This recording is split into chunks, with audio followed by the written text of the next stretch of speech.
Tony Ferrari calls himself your favorite ball draft analyst. And why wouldn't he be your favorite? If there's a 17-year-old stick handling on a pond in South Porcupine, 400 miles north of Toronto, Tony probably knows about him. Your final THN draft rankings are out. Tony, what did you decide? Who moved up? Who moved down?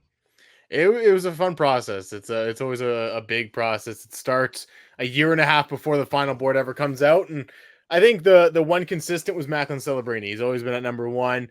Ivan Demidov kind of solidified himself around midseason at number two for me, and then Caden Lindstrom and Berkeley Catton are that 3-4 that really, even though I think Catton's ahead on the final list, they could be pretty interchangeable. I think both of them are really fantastic.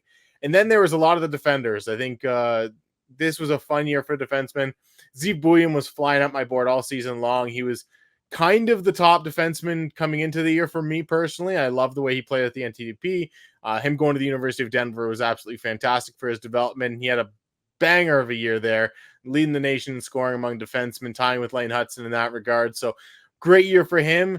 Artyom Levshinov was a guy that I think I needed some time to appreciate. And I think that even though I appreciate him a lot more than I did earlier in the year, and he moved up my board, he's still a guy I have concerns about because he plays a bit of a wild cowboy style of hockey. He's flying up. He's sometimes a first man on a forecheck. He can do a lot of things physically. He's a beast on the boards that loves to throw his body around.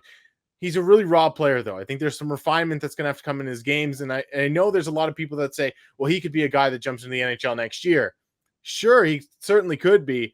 I think he's a guy that's going to need a little bit of time in college. He's certainly at least go back next year, compete for the not the Heisman, the Hobey Baker next year, and really try to bring MSU that national championship because they were very close this year. So he's a player that I think has really grown on me over the year.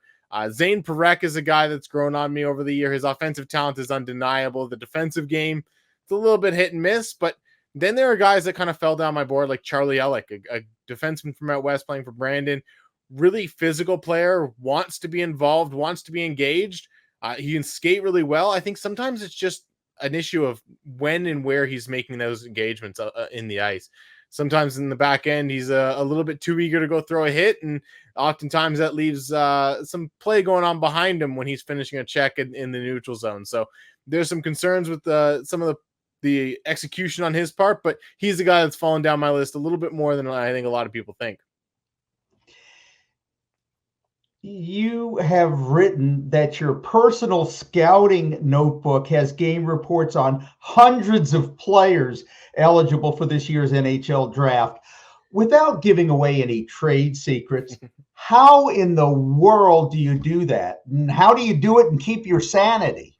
Well, that's the key. You don't keep your sanity when you do it. It's a long process. Like I said, it starts from back last season. Like I've already started looking at guys for next year's draft. And even though the last month I've really dialed into this year's draft and kind of left the 2025 kids for the summer, it's a long process. It really is. It's one of those things where I'm checking out guys. If someone says, hey, have you heard about this guy or have you seen this guy? I'm going to go and at least check him out for a few games because one game is never going to be enough to really get a gauge on a player. So I'll check him out for a few games. My notebook is hundreds of players long, like I said, and that it's fun to kind of go through it and look at the end of the year and go, wow, like I've got so many players listed here. And most of them don't even make it on the rankings. Most of them don't make it in the honor mentions.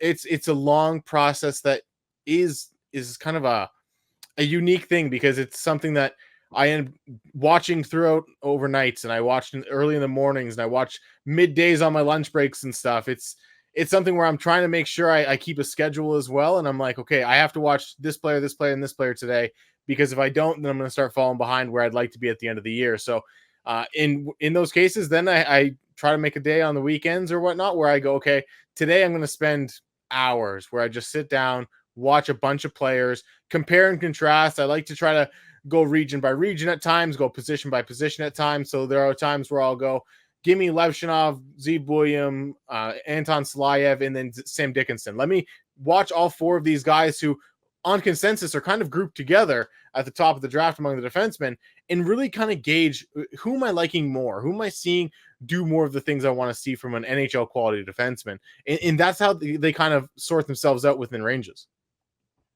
Do you ever sneak a peek at any other mock drafts or list of draft eligibles? Yeah, it's one of those things where I try not to. There's certain people I'll certainly friends of mine where I'll kind of look at their lists and kind of we'll talk about their list even before they put them out and we'll discuss things. But for the most part, I try to keep away from like reading too much of other people's content because at the end of the day, I don't want their opinions swaying mine too much. I think at the start of the year, I look and I go, all right, here's this big list of players that kind of produced well in their leagues and who put up big numbers in their leagues the year before their D-1 seasons. Guys that were historically on track to be about what a lot of the draft eligibles in recent years were. So whether it's the Liga or one of the CHL leagues or the USHL, I'll look at those guys and then I'll try to figure out guys that I've heard hyped up. An Aron Kiviharju, a guy from Finland playing on the blue line, got tons of hype over the last few years, but you watched him this year and he kind of fell down boards, and that's why he ended up at around number 50 for me. Even though coming into the year, I think a lot of people had him in the top 10. Certainly not there now, especially after an injury-plagued season, but it's always an interesting process because you don't want to read too much of other people's work, but at the same time, you want to have discussions with people that are in the same industry so that if they go, hey, have you heard about Alphonse Frey? You can go, hey, yeah, I have. This is a guy I really like, or this is a player I don't like, and you kind of bounce ideas off of people that you trust. But again, you try not to do it too much and not to read too many people's work because you can get swayed pretty easily by opinions of people, especially when they're working for big outlets like The Athletic or TSN and stuff. Tons of respect for guys like Craig Button and Bob McKenzie and Sam Cosentino. But for me, their work's a different thing than what I'm doing. They're kind of helicoptering in, doing things on the fly. This is a long process for me, and I'm watching them for well over a year and a half for a lot of these guys. One of the traits you look for that really intrigues me is what you call functional physicality. And you touched on it with one of the players you spoke about a moment ago. But explain to me functional physicality. So functional physicality for me is the thing that I look for because anybody can go out and throw a big hit. I talked about Charlie Alec, how he'll go chase hits down. We watched Jacob Trouba in the playoffs for the New York Rangers this year. The goal that ended up ending their season basically showed exactly what non-functional physicality will be. He went in, finished a guy right at the blue line, but the pass got through. The pass got in behind him, and then there was a 2-on-1 that led to a goal. That happens, and sometimes people look at guys and they go, oh man, this player's big, he's mean, he can skate. He's going to be a guy that plays in the NHL for 15 years. Yeah, maybe, but he's going to be on your third pairing for 15 years, and he's not necessarily going to be a guy that's driving positive results. In the draft, for me, I look at the process as how am I filling out the top end of my roster? How am I getting the top 6 filled out? Because at the end of the day, the third pair guys, the fourth liners, those are the guys you can go out and sign. In worst case scenario, the guy that you draft to play on your second line eventually, he doesn't work out. Well, guess what? Now he's a third liner. Now he's a fourth liner. Now he's a guy that can bring some of those offensive skills, those play driving abilities that you look for. And that's where he can kind of contribute down lower in the lineup. We talk about Tampa Bay or Vegas or any of these teams that have won cups recently. They have a ton of guys lower in the lineup that have that functional physicality because it's been something that they've had to learn into their game. And it's not necessarily guys that are just going out and banging and crashing without purpose. And I think that's the biggest thing is anything I see a player do, I want them to have purpose to it. I want them to chain little events together that bring a positive result.